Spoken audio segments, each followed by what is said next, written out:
begonnen, zoals ik net al zei, daarboven in die vergaderzaal. En ik weet nog dat ik zei, elke collega van de Marseille, van Defensie, die kan zich altijd die eerste opleidingsweek herinneren. Dat vergeet je nooit meer. Dat is een mooie gedachte en koester die. Deze 3 dagen zijn het begin van een mooie loopbaan bij de Rijksdienst Nederland, afdeling Koninklijke Marseille. En op dit moment, weliswaar nog als aspirant, want jullie hebben nog een lange weg te gaan, zijn jullie daar onderdeel van. En jullie zijn van harte welkom.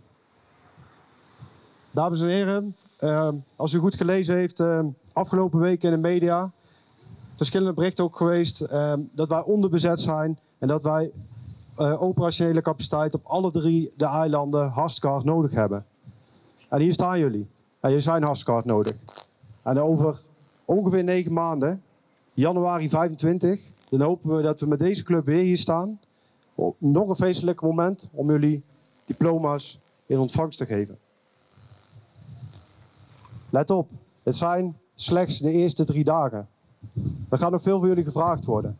Dus de inspanning die jullie nu geleverd hebben, hou die vast. We gaan een bijzonder traject in met elkaar. Het is voor het eerst uniek, dit traject, dat wij een deel in Europees Nederland gaan doen op het opleidingscentrum van Koninklijke Marseille te Apeldoorn. Waarin jullie 3 maanden al daar een opleiding gaan volgen. En rondom juli van dit jaar weer terugkeren naar locatie Bonaire. Om het vervolg, de laatste 6 maanden van de opleiding, te gaan volbrengen. Maar de eerste 3 dagen zitten erop en daar mag je trots op zijn. Ik wil graag het woord geven aan coach Trinidad van Vellet.